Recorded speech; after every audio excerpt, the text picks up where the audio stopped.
ধন্যবাদ আপনাদেরকে।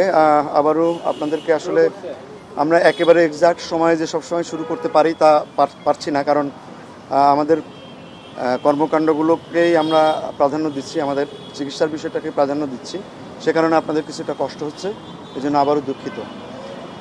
আমাদের আজকের সর্বশেষ যে আমি যদি সামারিটা আপনাদের বলি, আপনারা জানেন যে গতকালকে আমাদের যে অবস্থান ছিল তার থেকে আমরা কিছুটা দুঃসংবাদ আমাদের জন্য, যে দুইটা রোগীকে আমরা আজকে হারিয়েছি, একজনকে সকাল 9:30 আর একজনকে 10টার দিকে সকালে। এটার পরে আমরা যেটা বসেছিলাম আজকে, আমরা সকালবেলা আমাদের গতকালকে যে কথাটা আমরা বলেছিলাম যে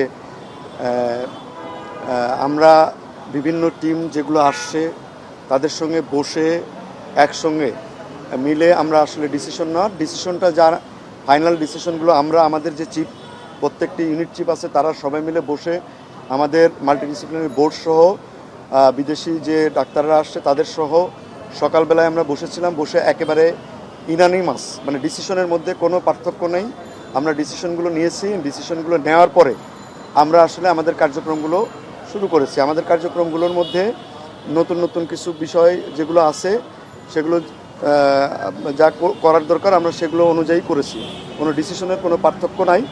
এবং তাদের সঙ্গে আমরা যে আলোচনা করেছি সেই আলোচনাতে তারা বেশিরভাগ ক্ষেত্রেই আমাদের সঙ্গে একমত, এবং সম্মিলিত ডিসিশনটাই আমরা আসলে এতক্ষণ ধরে বাস্তবায়ন করলাম। আর আমি খারাপ খবরের সাথে একটা ভালো খবর আমরা বলি, যেটা গতকালকে কিন্তু আমরা বলেছিলাম যে আমরা কিছু পেশেন্ট ডিসচার্জ করবার জন্য প্রস্তুত। আজকে আমরা 2জন রোগীকে ডিসচার্জের ডিসিশন হয়ে গেছে। সেই 2জন রোগী আশা করি আমরা কিছুক্ষণের মধ্যেই তাদেরকে ছেড়ে দিব। 2জনই বাচ্চা। এই হচ্ছে আমাদের কাছে আপডেট। এর সাথে আমরা আরেকটু আপডেট দিব, যেটা আমাদের ক্রিটিক্যাল পেশেন্টের সংখ্যা এই মুহূর্তে 4 জন এবং সিভিয়ার পেশেন্টের সংখ্যা 9 জন। এর বাইরে নতুন করে আপডেট দেওয়ার মতো আমাদের কাছে তেমন কিছু নাই, এটাই আর কি।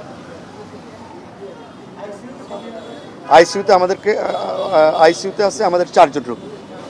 রাইট, ক্রিটিক্যাল রোগী, তাদের মধ্যে একজন আছে ভেন্টিলেশনে। আইসিইউ রোগীগুলো অবশ্যই ক্রিটিক্যাল রোগী না।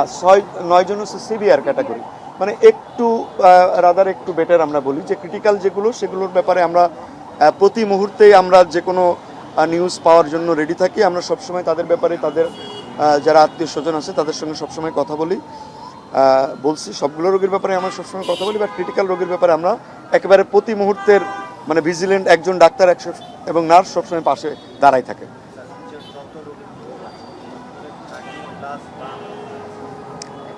আমি এইভাবে আপনাদেরকে প্রশ্নের উত্তর দিতে চাই না, কারণ এগুলো কিছু কিছু জিনিস হচ্ছে যে পেশেন্টের জন্য মানে গোপনীয় বিষয়, এথিক্যালও বিষয়।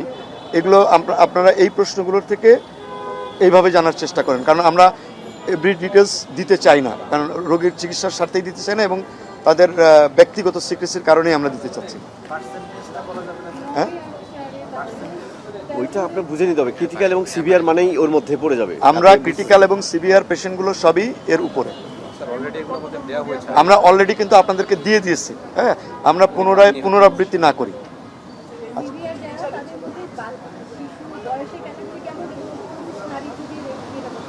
আমরা এত ডিটেলস আপনাদেরকে দিতেও চাই না, আমরা এটুকু জানি না, কারণ আসলে এই যে আপনি যে কথাগুলো জানতে চাচ্ছেন এগুলোও কিন্তু সবই আসলে পার্সোনাল ইয়ের মধ্যে পড়ে যায়। আমরা শুধু এটুকু জেনে রাখেন, কারণ যারা আসছে তারা শিশু এবং যারা বয়স্ক, তারা কিন্তু প্রত্যেকেই একই ঘটনার শিকার। এই জিনিসগুলোকে আমরা এখন আর আপনাদেরকে একবার করে আমরা সবই বলেছি, এই জিনিসগুলোকে আমরা একটু পার্সোনাল এই যে বিষয়গুলো আমরা একটু সম্মান করি।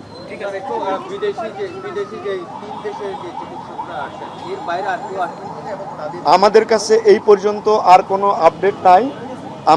আমরা গতকালকে যেটা বলেছিলাম যে সিঙ্গাপুর, চায়না এবং ইন্ডিয়ার যে টিম, এবং আসলে আমাদের চিকিৎসার ক্ষেত্রে কিন্তু এই নামগুলোর কোনো আলাদা বিষয় নাই, কারণ আমরা যে ডিসিশনগুলো নিচ্ছি একেবারেই ইনএনিমাস, এখানে আলাদা কারোর ডিসিশন নেই। আমাদের টিমই মেনলি এই ডিসিশনগুলো নেওয়ার পরে আমাদের জানেন আপনারা, আমাদের 6টা ইউনিট ভাগ করা আছে, 6টা ইউনিট চিফের নেতৃত্বে আসলে তারা সবাই আমাদেরকে সহযোগিতা করছে।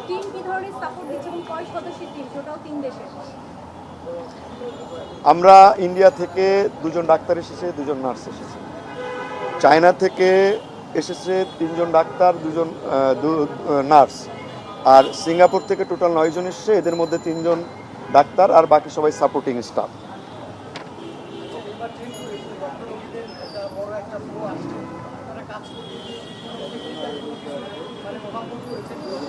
না, আমরা এই কথাটা কিন্তু আমরা আবারও বলেছি যে আমরা প্রতিদিন কিন্তু নতুন নতুন জিনিসের দরকার হয়। আমরা প্রথম দিন জানতাম যে কি হবে, সেগুলো আমাদের প্রিপেয়ার্ড ছিল। তারপরে কি হবে, বাই দিস টাইম এগুলো আমরা সবই কেনাকাটা আমরা করে ফেলেছি। মানে প্রতিদিন আমরা কিন্তু জানি যে আমার আগামী দিন কি হবে, তার আগেই ইতিমধ্যে আমাদের এই কেনাকাটার প্রক্রিয়া যা যা লাগবে আইডিয়াটা আমরা করে ফেলেছি। সেই অনুযায়ী আমাদের সব কিছু আমাদের প্রস্তুত আছে। আমাদের আরও অন্তত এই আগামী সপ্তাহের মধ্যে আমরা আশা করছি আরও 10 জনকে অন্তত আমরা রিলিজ দিতে পারব ইনশাল্লাহ, আল্লাহ যদি চায়। চিকিৎসার ব্যাপারে কি গভর্নমেন্ট সহযোগিতা করছে না পেশেন্টদের কাছ থেকে? কোনো পেশেন্টের কাছ থেকে আমরা এটা বারে বারে বলেছি যে কোনো পেশেন্টের কাছ থেকে কোনো ব্যক্তিগতভাবে সহায়তা নেওয়া হচ্ছে না, সমস্ত কিছুই সরকারিভাবে আমরা ব্যবস্থা নিচ্ছি। আর কিছু যদি না থাকে আমাদেরকে একটু আরেকটু অ্যাড করে দেন, ইভেন যাদের দূরবর্তী তাদেরকে ওই যে লাস্টটাও বলে দেন দেওয়া হচ্ছে। আমাদের রোগী কিন্তু কেবিনে আছে, আমাদের রোগী অলরেডি কেবিনে আছে এবং আমরা পর্যায়ক্রমে কেবিনে স্থানান্তর করব রোগীগুলো এবং কেবিন থেকে রোগীগুলোকে আমরা ছেড়ে দিব। Thank you. হ্যাঁ, থ্যাংক ইউ, বলে দেন আমরা একটু সহায়তা করব। Thank you.